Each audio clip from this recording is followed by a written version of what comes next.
राहुल की पटना रैली से पहले ये क्या बवाल देखने को मिल गया। भाजपा कार्यकर्ताओं और कांग्रेस कार्यकर्ताओं के बीच लाठी युद्ध हो गया आज दोस्तों। जी हां, वो भी बहुत भयंकर। कार्यकर्ताओं को चोट भी आई है, जिसके चलते अब राहुल गांधी की पटना रैली को कैंसिल कर दिया गया है प्रशासन की तरफ से।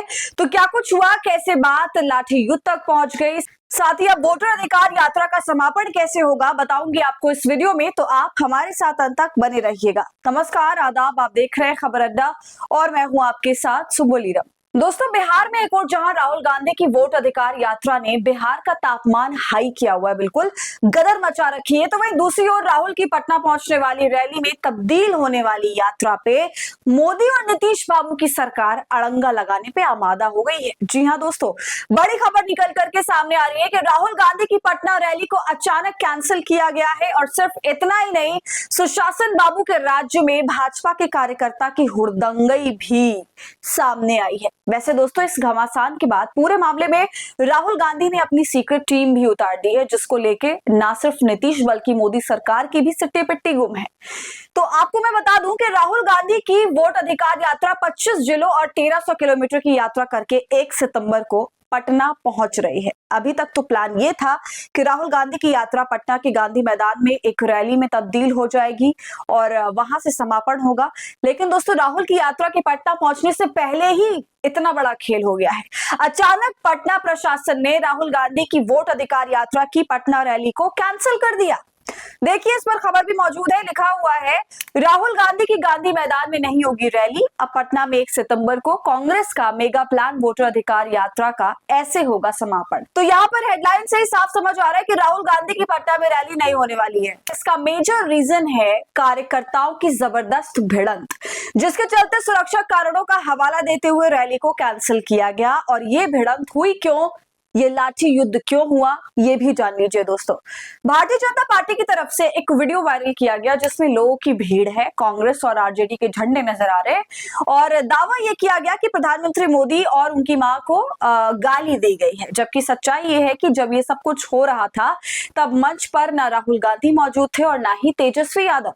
किसी और शख्स ने इस काम को अंजाम दिया और इस मौके का फायदा उठाते हुए भारतीय जनता पार्टी ने मुद्दे को पूरा गरमा दिया, जमकर इसको भुनाया और अपने कार्यकर्ताओं को कांग्रेस के दफ्तर भेज दिया।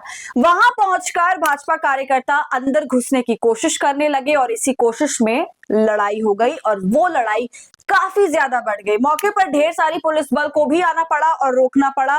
दोनों पार्टी के कार्यकर्ता इतनी ज्यादा आक्रोश में थे कि रुकने का नाम नहीं ले रहे थे, जिसके चलते उन सभी को चोटें भी आई है। और अब इसका अंजाम ये हुआ है कि सीधा राहुल की रैली को ही कैंसिल कर दिया गया।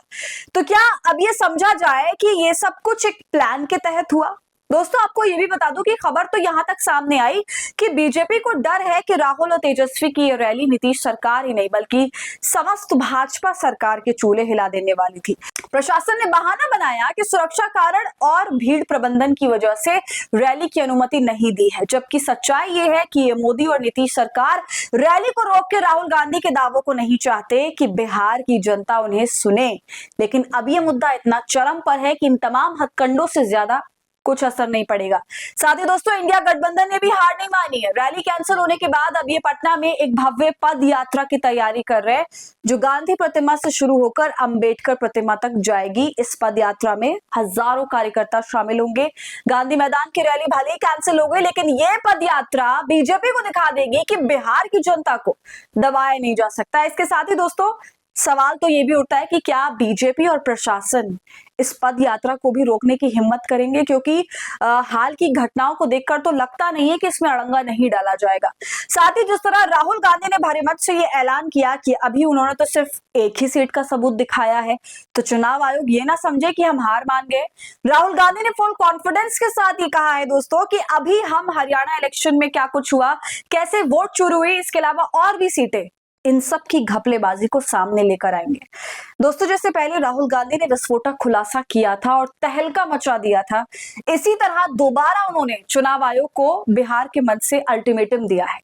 तो अब ये देखना दिलचस्प होगा कि और कितने चौंकाने वाले आंकड़े हम सभी के सामने आते हैं। और अब तो जनता को भी यकीन है राहुल गांधी के दावों पर, क्योंकि उन्होंने जो कहा वो करके दिखाया। तो दोस्तों, अब सोचने समझने वाली बात है कि सुरक्षा कारणों का हवाला देते हुए राहुल गांधी की रैली को तो रोक दिया गया प्रशासन की तरफ से, मगर यही प्रशासन भाजपा के कार्यकर्ताओं को नहीं रोक पाया जब वो कांग्रेस कार्यालय पर हमला करने पहुंच गए थे और जमकर लाठियां भी बरसाई गई।